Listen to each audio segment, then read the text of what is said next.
Right Afghan పై అక్కసు వెళ్లగక్కుతుంది పాకిస్తాన్ 48 గంటల కాల్పుల విరమణ పూర్తయ్యాక సమస్య పరిష్కారానికి దోహాలో చర్చలు జరుగుతున్న తరుణంలో కుటిల యత్నాలకు దిగింది.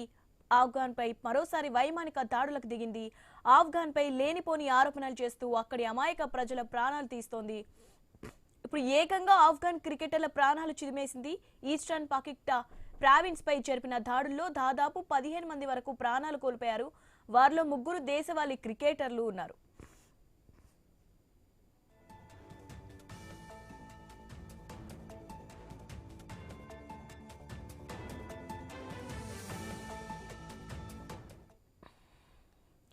పకిక్టాకా ప్రావిన్స్ లోని ఉర్గన్ జిల్లాకు చెందిన 3 క్రికెటర్లు పాక్ వైమానిక దాడిలో చనిపోయినట్లు ఆఫ్ఘాన్ కూడా ప్రకటించింది. ఆఫ్ఘాన్ క్రికెట్ బోర్డు తీవ్ర విచారం వ్యక్తం చేసింది. పకిక్టాకా ప్రావిన్స్ రాజధాని షరణకు స్నేహపూర్వక మ్యాచ్ ఆడేందుకు వెళ్లిన 3 క్రికెటర్లు కబీర్ అగా, సిబ్గతుల్లా, హరూన్ తిరిగి ఉర్గున్ వస్తుండగా ఈ దాడి జరిగింది. క్రికెటర్ల మృతి ఆఫ్ఘాన్ అథ్లెట్ క్రికెటింగ్ ఫ్యామిలీకి తీరని లోటుగా పేర్కొందని ఆఫ్ఘాన్ క్రికెట్ బోర్డు పేర్కొంది.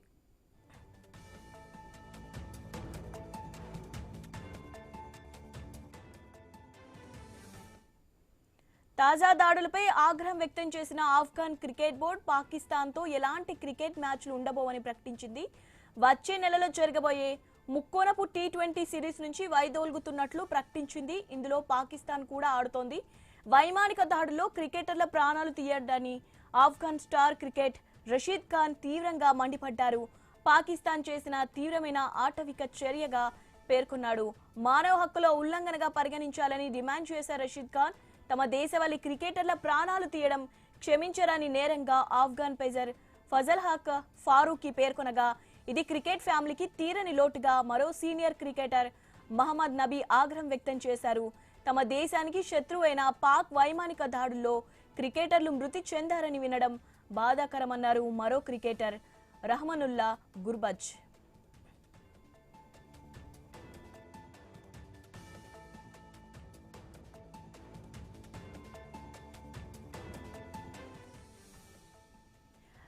పాక్ ఆఫ్ఘాన్ మధ్య భీకరంగా యుద్ధం జరుగుతున్న తరుణంలో అమెరికా అధ్యక్షుడు డొనాల్డ్ ట్రంప్ కీలక ప్రకటన చేశారు. గొడవలు ఎలా ఆపాలో తనకు తెలుసన్నారు. యుద్ధాల నుంచి లక్షల మంది ప్రాణాలను తాను కాపాడినట్టు పాత పాట మళ్లీ రివైండ్ చేశారు. పాక్ ఏకపక్షంగా జరుపుతున్న దాడుల్లో అమాయక ఆఫ్ఘాన్ ప్రజలు దేశవాళీ క్రికెటర్లు చనిపోతుంటే ట్రంప్ చోద్యం చూస్తున్నారనే విమర్శలు వినిపిస్తున్నాయి. దీంతో పాక్ దాడుల వెనుక ట్రంప్ ఉన్నారనే ఆరోపణలు వెల్లువెత్తుతున్నాయి.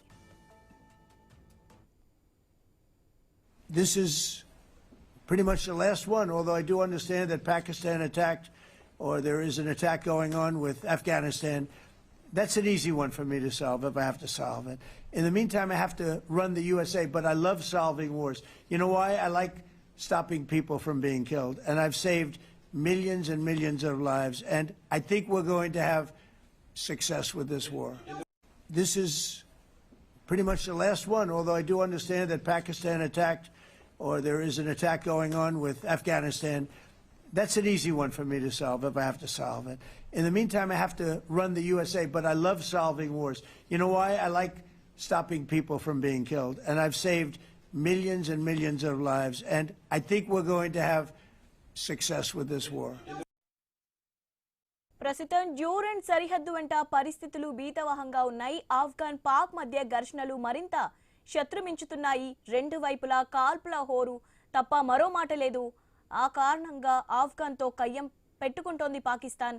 భారత్తో ఆఫ్ఘాన్ సన్నిహితంగా ఉండటంతో జీర్ణించుకోలేక రకరకాల కారణాలు పేర్కొంటూ తాలిబన్లను రెచ్చగొడుతోంది. దీంతో పాక్కు తగిన విధంగా బుద్ధి చెబుతామని ఆఫ్ఘాన్లోని తాలిబాన్ ప్రభుత్వం పేర్కొంటోంది.